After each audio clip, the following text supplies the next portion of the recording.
Salve pessoal, aqui é o Potter do canal Obra Nerd. Dessa vez eu vou trazer para vocês, tá, um quadrinho muito especial. Eu estou falando de X-Men Made in Brasil, uma edição caprichadíssima, tá, feita por Gedeone Malágula e Walter Gomes. Vem comigo que eu vou falar um monte de curiosidades sobre esse quadrinho sensacional.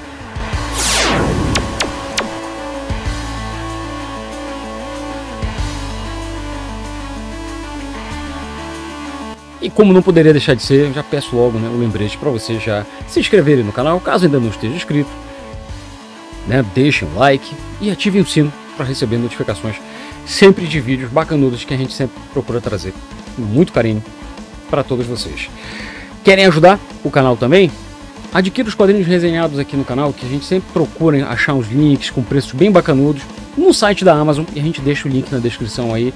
Dessa forma vocês adquirem quadrinhos com preços bem legais. Então fica desde já aí o agradecimento pelo like, pela inscrição, pelo compartilhamento e também caso você já tenha adquirido algum quadrinho através de um desses links. E pessoal, o que é que eu vou compartilhar com vocês e que está aqui dentro desse quadrinho? É nada mais nada menos que 10 edições, tá, dos X-Men feitas por artistas brasileiros renomados, como eu falei para vocês, mencionei antes, Gedeone Malágula e Walter Gomes. E essa dupla, pessoal, eles ficaram incumbidos na época em que os X-Men começaram a ser lançados e publicados no Brasil, na revista das edições JEP. Eles fizeram, na realidade, histórias tapa-buraco, tá, das edições principais, das histórias oficiais dos X-Men, que na época eram feitas por Stan Lee e Jack Kirby. E essas edições, né, as edições Gap, elas trazem justamente essas edições tapa-buraco que foram feitas e que realmente só quem conhece é o público brasileiro, e o público brasileiro bastante seleto, pessoal, que foi quem comprou essas revistas naquela época.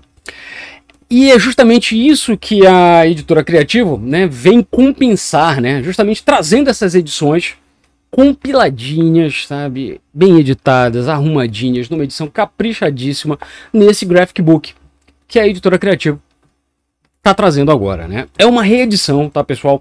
Essa edição, ela chegou a ser feita em 2014, em uma parceria da editora Vaz, que é WAZ, com a GRR, que era GRRR.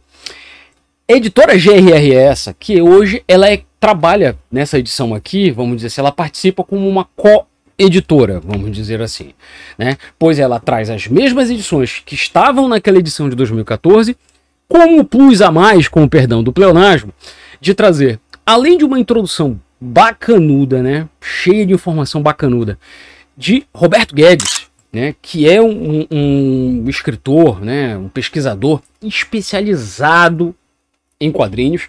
Roberto Guedes, que já trouxe pra gente, já fez uma trilogia, né, dentre os vários livros e histórias que ele já fez o livro do Steve Ditko, do Stan Lee, né, pela editora Noir, e lançou aqui também pela editora Ópera Gráfica, que eu chamo de trilogia, né, que fala sobre as eras de ouro, prata e bronze dos quadrinhos americanos, e essa preciosidade aqui que é a saga dos quadrinhos brasileiros, onde ele dá um show de pesquisa, de resgate, sabe, histórico, e faz uma homenagem justamente a criadores, sabe, a desenhistas, quadrinistas, editores, letristas brasileiros, cara, de mão cheia, e que felizmente hoje, né, graças a resgates como esse e ao boom do mercado editorial brasileiro, estão sendo resgatados, né, e relembrados.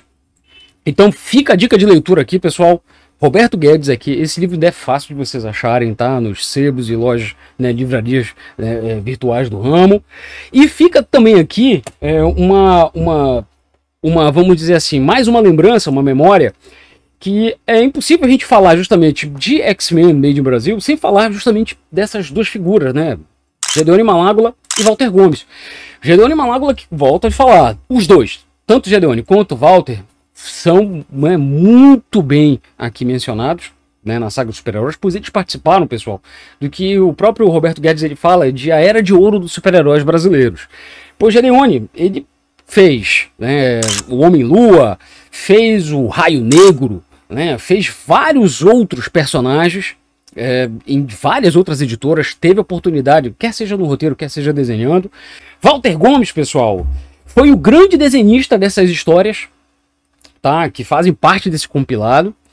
E que ele, apesar de ele ter iniciado no mercado de quadrinhos muito cedo, acho que foi com 16 anos, inclusive isso faz parte aqui do texto introdutório feito pelo Roberto Guedes aqui, inclusive, o Walter Gomes, ele também tem uma entrevista conduzida por Márcio Baraldi, que é um dos editores também que faz parte dessa edição, que trabalhou nessa edição, e apesar dele ter começado muito cedo dos quadrinhos, ele também saiu relativamente cedo, ele teve uma produção de quadrinhos relativamente pequena, pois ele passou a se dedicar para o mercado publicitário. E também para as grandes emissoras de TV. Então, por exemplo, ele fazia o que seria, vamos dizer assim, o início dos storyboards dos programas policiais e tudo mais. Então ele trabalhou muito para o mercado publicitário e para as emissoras de TV, fazendo esse tipo de arte. Walter Gomes está vivo até hoje, inclusive ele faz uma entrevista, como eu falei para vocês, né, que foi conduzida pelo Márcio Baraldi aqui. E, infelizmente, Jerônimo Malágola já faleceu em 2008, mas ele deixou um legado, né, que hoje é conduzido por muitos outros artistas que lembram e que continuam trabalhando e produzindo histórias de super-heróis brasileiros. Super-heróis criados pelo Gedeone, que foram homenageados aqui em uma revista que já foi resenhada no canal, que é Alpha, a Primeira Ordem, tá? Vou deixar o link na descrição, no final do vídeo, eu sempre deixo, né, espalhado aí os cards do vídeo e tudo mais. Já fica o convite aqui para vocês assistirem também, que vale muito a pena a resenha dessa edição Alpha, a Primeira Ordem, revista essa também que vocês conseguem encontrar nas boas lojas do ramo. Mas vamos logo falar sobre o que tem dentro desse quadrinho aqui, né, pessoal, que eu sei que vocês estão curiosos. E vamos a ele, pessoal. Como eu falei para vocês, o acabamento são 116 páginas, preto e branco, tá, pessoal? Papel offset, tá? Com capa cartão, com orelhas. Eu adoro. Para mim, esse é o formato ideal das histórias, que não ocupa muito espaço. A capa e cartão com orelhas, ela protege bem a guarda, faz a guarda do quadrinho de forma bem, que eu acho bastante competente, tá? Lombada quadrada, tá? Vocês podem ver aqui. O formato dele, pessoal, é especial, tá? É um formato um pouquinho maior, formato 21 por 28. Eu vou trazer aqui para vocês compararem, tá aqui, ó, um formato americano, para vocês terem aqui, ó, uma ideia do quadrinho, ele é um pouco maior. E a curiosidade maior aqui, pessoal, vamos dizer assim, além, obviamente, desse resgate e do fato de serem histórias que basicamente só foram conhecidas pelo público brasileiro, e agora vocês, através justamente desse resgate que a editora criativa está trazendo aqui, vocês têm a opção de que o público, um público brasileiro ainda maior, conheçam essas histórias. Aqui o Walter Gomes, como eu falei para vocês, foi no ano de 60, foram lançadas essas histórias em 69, 70. Época em que os X-Men eram feitos pela mega dupla Stan Lee e Jack Kirby. Só que com um grande porém aí, tá, pessoal? Não é porque os dois estavam trabalhando nessas histórias que os X-Men funcionavam, viu? Eles não eram, no início do lançamento das histórias e tudo mais, eles não iam muito bem de venda. E a arte aqui que o Walter Gomes procurou trazer, né, na hora de fazer as histórias que tapavam o buraco, obviamente ele estava emulando os traços de Jack Kirby. Então, as histórias, pessoal, deixa eu tentar mostrar aqui, é impressionante aqui a precisão e a qualidade com que o Walter conseguiu cumprir a sua missão, né? Como eu mostrei para vocês antes, ela vem com uma folha, a primeira página e tudo mais, com a história, né? Um prefácio direitinho, mostrando um pouquinho da história dos autores.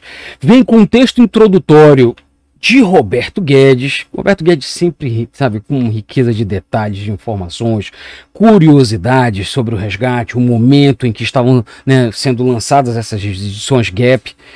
E também aí já começa com as histórias. Sendo que, além das histórias das 10 edições dos X-Men, que eu falei aqui para vocês, ele tem também, tá, uma outra curiosidade. Deixa eu mostrar aqui para vocês.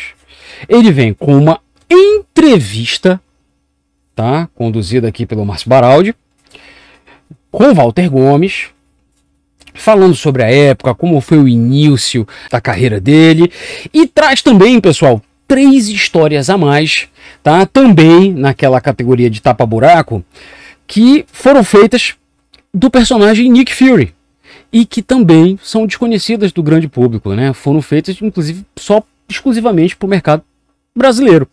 Como curiosidade aqui, o Márcio Baraldi, que é o que faz o texto introdutório, ele nos dá uma curiosidade que naquela época, como as edições, as revistas, não tinham muito aquele hábito de dar os créditos devidos, né, e registrar principalmente quem eram os roteiristas, desenhistas, letristas da época e tudo mais, eles só conseguiram obter as informações das 3 edições do Nick Fury aqui, que fazem parte dessa edição, da primeira edição. Então aqui ele só tem, curiosamente, o primeiro nome, René, né, no textos e desenhos, Sérgio.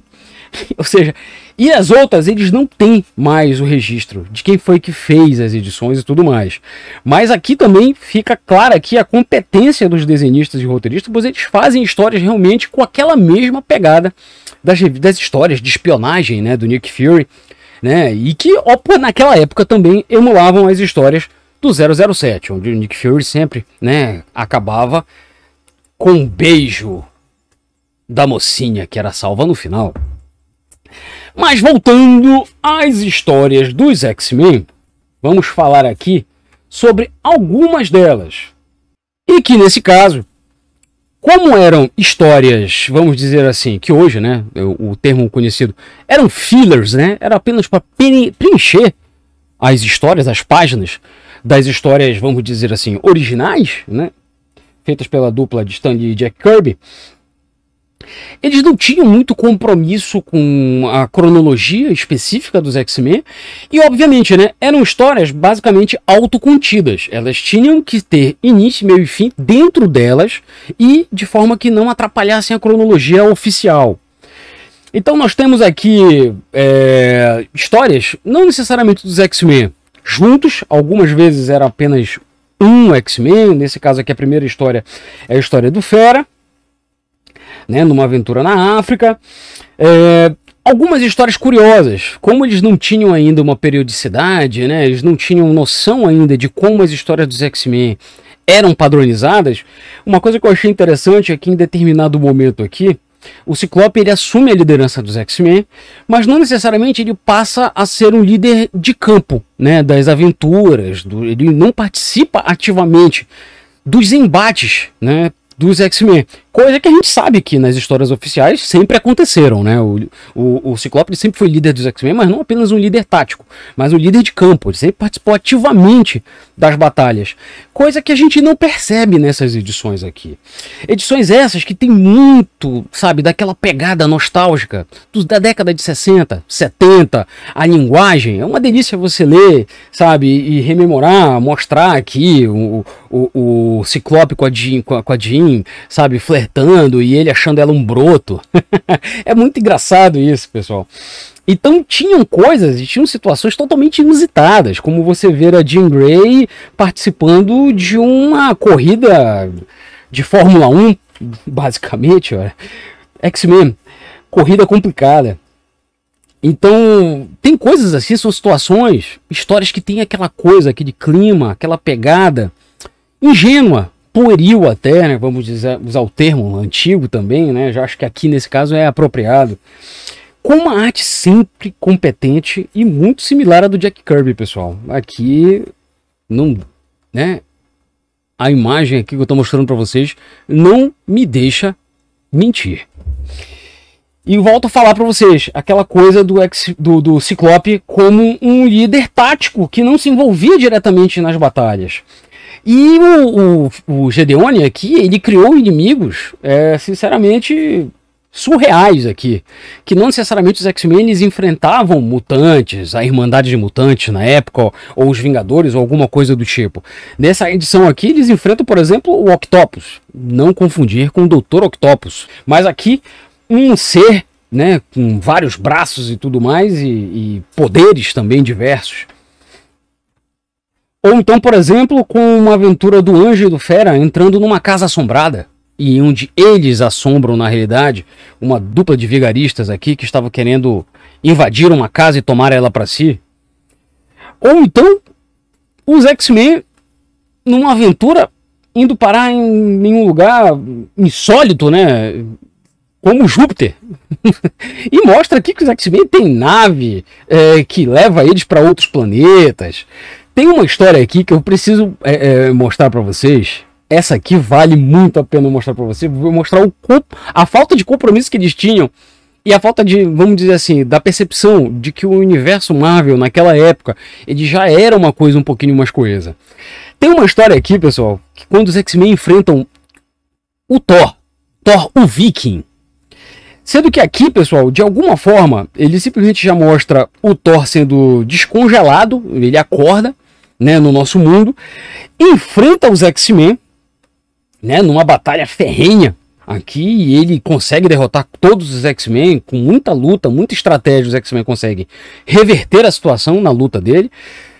E aqui, nada mais ou menos no final da história, né, com a ajuda do auxílio do professor Xavier, que em princípio tem uma máquina do tempo dentro da própria mansão dos X-Men, simplesmente despacha o Thor de volta para o passado, mostrando aqui, olha, o Thor não sabe direito o que fez e nem em que época ele está.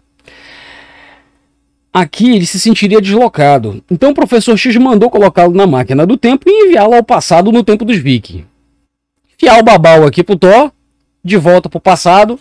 E aqui, de acordo, se isso aqui realmente fizesse parte da cronologia oficial da Marvel, o Thor não participaria nunca, né, das aventuras dos Vingadores, né?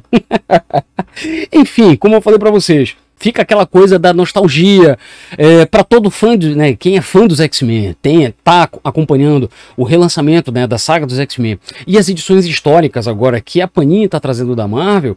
Cara, isso aqui é praticamente um item obrigatório. Você, poxa, vê histórias que o público americano não conhece, pessoal.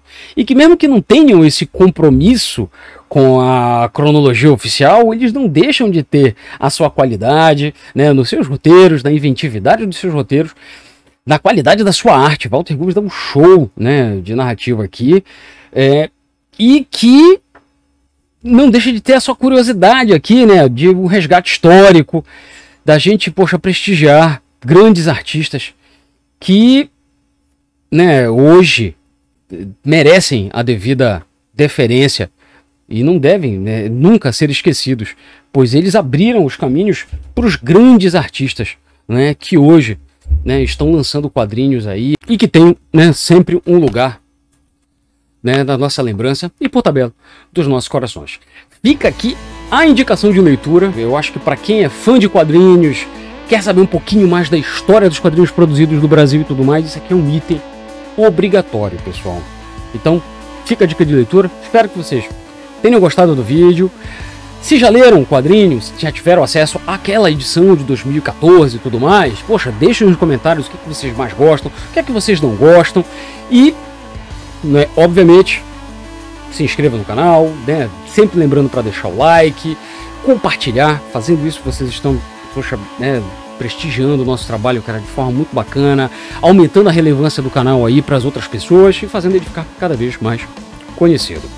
Espero sinceramente que vocês se cuidem e até o próximo vídeo, pessoal.